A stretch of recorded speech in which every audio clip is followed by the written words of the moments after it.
Hello and welcome back to our brighter minds YouTube channel. IPO market के अंदर में काफ़ी एक्साइटमेंट है, सेंटिमेंट्स काफ़ी हाई हैं। जिस हिसाब से Vishal mega mart, Sai life sciences और मोबीक्विक के आईपीओ को आज लिस्टिंग रिस्पांस मिला है, तो ऑब्वियसली इसका इम्पैक्ट जो है आने वाली आईपीओज़ पे भी पड़ेगा। कल 5 आईपीओज़ ओपन हो रही है। ऑब्वियसली एक दिन के अंदर में इतनी सारी आईपीओज़ का ओपन होना कहीं ना कहीं फ़ंड क्रंच क्रिएट करता है जो भी लोग इसके अंदर पार्टिसिपेट करते हैं। तो अब सवाल ये आता है कि क्या हम सारी आईपीओज़ में लगा दें, या हमारे पास कोई ऐसी चॉइस है कि किसी पर्टिकुलर आईपीओ को चूज़ करके हम उसके अंदर में सेलेक्टिव इन्वेस्टमेंट करें। फंड्स की क्रंच सबको रहती है, तो हमें ये जानने का एक एक्साइटमेंट रहता है कि किस आईपीओ के अंदर में हम प्रेफर करें लगाना। तो अब जो ये 5 आईपीओज़ ओपन हो रही है वो 19 तारीख से 23 तारीख तक ओपन रहेगी, और इसकी जो लिस्टिंग है वो 27 दिसंबर को होगी।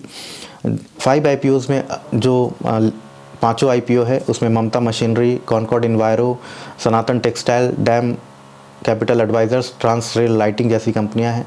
अब इनको हम इस पॉइंट ऑफ व्यू से देखते हैं कि ये कंपनियां कितना सारा फंड जो रेस कर रही हैं वो कंपनी के अंदर में आ रही है या प्रोमोटर के पास जा रही है।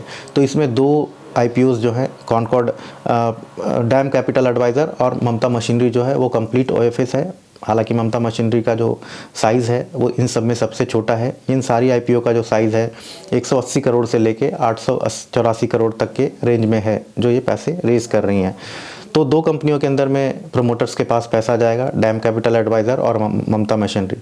बाकी जो 3 कंपनियां हैं, कॉनकॉर्ड इन्वायरो सिस्टम, सनातन टेक्सटाइल और ट्रांस रेल लाइटिंग, इसमें कंपनी के पास भी पैसा आएगा। अब इसको हम इस पर्सपेक्टिव से देखें कि कितना परसेंट पैसा जो है वो ओएफएस पोर्शन में जा रहा है और कितना परसेंट जो मनी है वो कंपनी के पास आ रहा है। तो इसमें सबसे ज़्यादा जो सनातन टेक्सटाइल है उनका 73% ऑफ इशू साइज़ जो है वो फ्रेश इशू है और वो कंपनी के पास आ रहा है। उसके अलावा ट्रांस रेल की 45% और कॉनकॉर्ड इन्वायरो की 35% मनी जो है वो इन कंपनी के पास आ रही है। अब दूसरा पैरामीटर जो है वो ये है कि कंपनी जो ये फ्रेश कैपिटल जो रेस कर रही है इसका ऑब्जेक्टिव क्या है। क्या ये ग्रोथ कैपिटल है या कंपनी अपना कैपिटल स्ट्रक्चर ठीक करना चाहती है, डेट रिड्यूस करना चाहती है। उस पर्सपेक्टिव से देखें तो इन 3 आईपीओज़ में कॉनकॉर्ड बायो जो है वो अपने यूएई प्रोजेक्ट जो उनका है और साथ में वसई में जो उनका प्रोजेक्ट है उसमें ग्रीनफील्ड और ब्राउनफील्ड कैपेक्स के लिए ला रही है और साथ में डेट रिडक्शंस के लिए भी ला रही है। कॉनकॉर्ड बायो जो अगर हम उसके इंडस्ट्री की बात करें तो ये कंपनी इन्वायरमेंटल इंजीनियरिंग के अंदर में काम करती है, वाटर ट्रीटमेंट वाले इंडस्ट्री के अंदर में काम करती है, जहाँ पे इसके पीयर्स जो है वीए टेक बबाग, आयरन एक्सचेंज जैसी कंपनियाँ हैं। इसके अलावा अगर हम देखें तो जीरो लिक्विड डिस्चार्ज के अंदर में भी ये कंपनी काफ़ी अच्छा काम कर रही है, जो कि गवर्नमेंट का काफ़ी अच्छा इम्पेरेटिव है उस सेक्टर को लेकर। इसके बाद जो दूसरी कंपनी है जहाँ पे पैसा कंपनी के पास आ रहा है, सनातन टेक्सटाइल, ऑब्वियसली 73% पैसा जो है इस पूरे इशू साइज़ का वो कंपनी के पास आ रहा है, और कंपनी इस पैसे का इस्तेमाल डेट के रिपेमेंट में और अपनी इन्वेस्टमेंट अपने सब्सिडरी के अंदर में इन्वेस्टमेंट करने के लिए कर रही है। सनातन टेक्सटाइल जो है वो ग्लोबल सप्लायर है यान और पॉलिएस्टर यान का, कॉटन यान का। तो जो तीसरी कंपनी है इसके अंदर जिसके अंदर पैसा आ रहा है वो ट्रांस रेल लाइटिंग है। उसका 45% पैसा जो है वो कंपनी के पास आ रहा है, और कंपनी जो है ईपीसी सेगमेंट के अंदर में है, particularly TND space, transmission and distribution space में है, जहां गवर्नमेंट का टेलविंड काफ़ी हाई है। इंडस्ट्री के अंदर में काफ़ी कैपेक्स के प्लान्स हैं गवर्नमेंट की तरफ से। एक जो पावर सेक्टर के अंदर में ओवरहॉल हो रहा है उससे इस कंपनी को कहीं ना कहीं फ़ायदा होगा। कंपनी सिविल कंस्ट्रक्शन के अंदर में है, रेलवे सर्विसेज के अंदर में है, पोल्स एंड लाइटिंग सेगमेंट के अंदर में भी है। अब इसके बाद अगर हम कंपनी के वैल्यूएशन पैरामीटर्स की बात करें तो वैल्यूएशन पैरामीटर के हिसाब से देखें तो जो सबसे चीपेस्ट आईपीओ है इन सब में वो सनातन टेक्सटाइल है। ऑब्वियसली टेक्सटाइल कंपनी होने की वजह से भी इसका पी रेशियो काफ़ी कम है, तकरीबन 14x का पी रेशियो है, और आरओई जो है 11% का है। आरओई एक कैपिटल इंटेंसिव बिजनेस होने की वजह से टेक्सटाइल के अंदर में कमी होता है। इसके बाद अगर हम देखें तो जो बेस्ट वैल्यूएशन ला रही है वो आपका ममता मशीनरी है, जो innovative bags and pouch and packaging machines बनाती है, वो एक्सट्रूशंस मशीन बनाती है। काफ़ी सारे नीश क्लाइंट हैं इसके एफएमसीजी सेक्टर के अंदर में। ये तकरीबन 16.5 के मल्टीपल पर ला रही है। इसके जो कॉम्पिटिटर्स हैं राजू इंजीनियर, विंडसर मशीन जैसी कंपनियां हैं।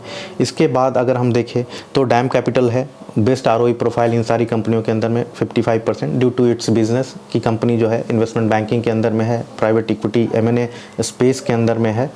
ऑब्वियसली इसकी जो वैल्यूएशन है वो 23x price to earning multiple पर ला रही है।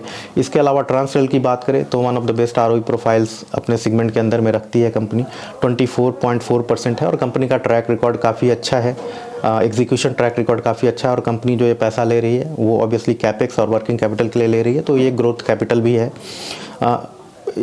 इसके बाद अगर हम बात करें कॉनकॉर्ड बायो की, तो इन सब में सबसे एक्सपेंसिव जो है वो कॉनकॉर्ड बायो है। वो तकरीबन 35 के मल्टीपल पर ला रही है कंपनी और आरओई प्रोफाइल जो है कंपनी का 13% है। मार्जिन्स की बात करें तो 30.8% की मार्जिन ये कंपनी ने जनरेट किया था FY24 के अंदर में। तो कंपनी के बिजनेस सेक्टर्स के पॉइंट ऑफ व्यू से, कंपनी के मैनेजमेंट प्रोफाइल के पॉइंट ऑफ व्यू से, कंपनी की वैल्यूएशन जिस वैल्यूएशन पे हमको ये ऑफ़र की जा रही है उसके पॉइंट ऑफ व्यू से, अगर हम सेलेक्ट करना चाहें कि किन कंपनियों को हम प्रेफर करें लगाना, तो रैंकिंग वाइज जो हमारी रैंकिंग में सबसे पहले नंबर पे रहेगा वो सनातन टेक्सटाइल रहेगा। उसके बाद बिकॉज टेक्सटाइल सेक्टर के अंदर में भी काफ़ी सारे टेलविंड्स हैं अभी फ़िलहाल को लेके।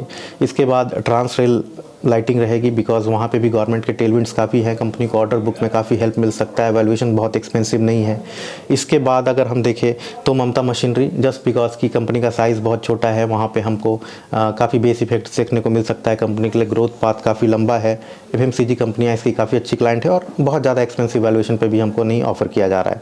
चौथे नंबर पे अगर हम देखें तो डैम कैपिटल है, जहाँ पे इन्वेस्टमेंट बैंकिंग के अंदर में जिस तरीके से टेलविंड बनी हुई है, ये साल काफ़ी सारे IPOs भी आए हैं, काफ़ी मर्जर एक्विजिशंस भी हुए हैं और दिसंबर मंथ जो है वो काफ़ी बिजी मंथ रहा है इस पर्टिकुलर सेगमेंट्स के प्लेयर के लिए, तो एक अच्छी अपॉर्चुनिटी ऑफर करता है। इसके बाद कॉनकॉर्ड इन्वायरो है जो हमारी लिस्ट में सबसे नीचे आता है। हालांकि इस सेक्टर के अंदर में भी काफ़ी सारे टेलविंड्स हैं, गवर्नमेंट का फोकस काफ़ी ज़्यादा है, वाटर एंड वेस्ट ट्रीटमेंट कंपनियों को काफ़ी अच्छा रिस्पांस भी मिल रहा है, बट एक्सपेंसिव वैल्यूएशन की वजह से हमने इसको अपने लिस्ट में सबसे नीचे रखा है। तो हमारी तरफ से ये ओपिनियन है कि अगर हमारे पास सफिशिएंट कैपिटल है जिस सो दैट कि हम सारे IPOs में लगा सके, तो हमारे रैंकिंग के हिसाब से सबसे पहले सनातन टेक्सटाइल, ट्रांसरेल लाइटिंग, उसके बाद Mamata machinery, DAM capital and Concord Enviro जो है ये हमारी रैंकिंग के हिसाब से एक एप्ट अप्लाई करने के रैंकिंग के हिसाब से है। तो ये हमारा ओपिनियन था ये पांचों IPO पे जो कल ओपन हो रही है। होपफुली ये IPO जो सेंटिमेंट बनी हुई इस मार्केट के अंदर में उसको कैरी करेंगी और इन्वेस्टर्स को एक अच्छी लिस्टिंग गेन के साथ साथ एक अच्छी कंपनी जो उनके पोर्टफोलियो के लिए लंबे समय तक लॉन्ग टर्म्स के अंदर में काफ़ी अच्छे रिटर्न्स देगी, ये हमारा ऐसा मानना है। So thank you for watching and have a good day.